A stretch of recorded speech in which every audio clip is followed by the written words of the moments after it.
Elle se trouve dans le feu, dans tous les objets pointus qui m'entourent, dans le poids du toit et dans la masse des murs. Elle se trouve dans l'eau, dans la neige, dans la chaleur et dans mon sang.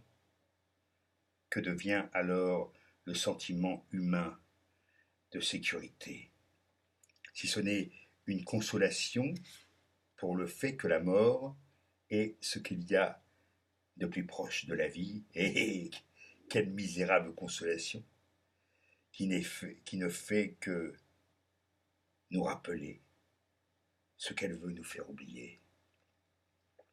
Je peux remplir toutes mes pages blanches avec les plus belles combinaisons de mots que puisse imaginer mon cerveau, étant donné que je cherche à m'assurer que la vie n'est pas absurde et que je ne suis pas seul sur la terre. Je rassemble tous ces mots en un livre et je les offre au monde. En retour, celui-ci me donne la richesse, la gloire et le silence. Mais que puis-je bien faire de cet argent? Et quel plaisir puis-je prendre à contribuer au progrès de la littérature? Je ne désire que ce que je n'aurai pas, confirmation de ce que mes mots ont touché le cœur du monde. Que devient alors mon talent, si ce n'est une consolation pour le fait que je suis seul, mais quelle épouvantable consolation qui me fait simplement ressentir ma solitude 5 fois plus fort.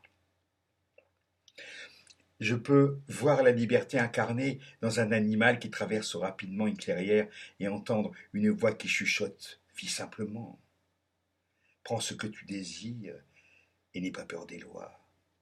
Mais qu'est-ce que ce bon conseil si ce n'est une consolation et pour le fait que la liberté n'existe pas, et quelle impitoyable consolation pour celui qui s'avise que l'être humain doit mettre des millions d'années à devenir un lézard.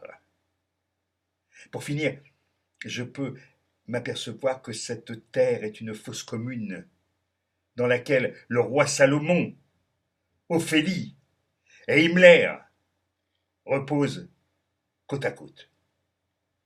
Je peux en conclure que le bourreau et la malheureuse jouissent de la même mort que le sage, et que la mort peut nous faire l'effet d'une consolation pour une vie manquée. Mais quelle atroce consolation pour celui qui voudrait voir dans la vie une consolation pour la mort. Je ne possède pas de philosophie dans laquelle je puisse me mouvoir comme le poisson dans l'eau ou l'oiseau dans le ciel. Tout ce que je possède est un duel.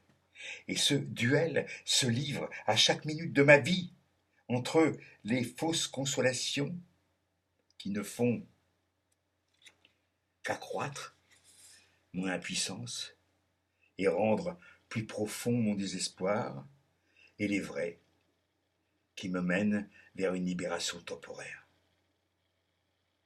Je devrais peut-être dire la vraie, car à la vérité, il n'existe pour moi qu'une seule consolation qui soit réelle, celle qui me dit que je suis un homme libre, un individu inviolable, un être souverain à l'intérieur de ses limites.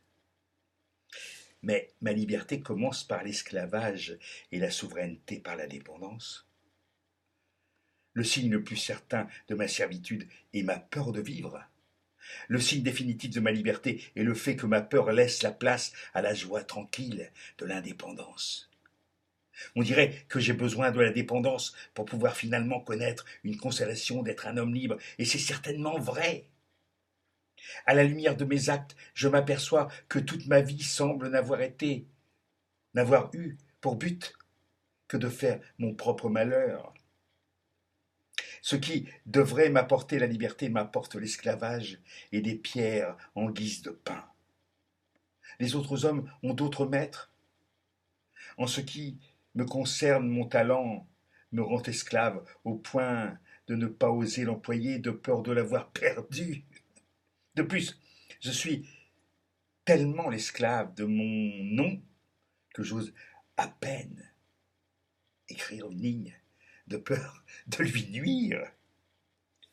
Et lorsque la dépression arrive, finalement, je suis aussi son esclave. Mon plus grand désir est de la retenir, mon plus grand plaisir est de sentir que tout ce que je valais résidait dans ce que je crois avoir perdu, la capacité de créer de la beauté à partir de mon désespoir, de mon dégoût, de mes faiblesses. Avec une joie amère, je désire voir mes maisons tomber en ruine et me voir moi-même enseveli sous la neige de l'oubli. Mais la dépression est une poupée russe, et dans la dernière poupée se trouve un couteau, une lame de rasoir, un poison, une eau profonde et un seau dans le grand trou. Je finis par devenir l'esclave de tous ces instruments de mort. Ils me suivent comme des chiens, à moins que le chien, ce soit moi. Et il me semble comprendre que le suicide est la seule preuve de la liberté humaine.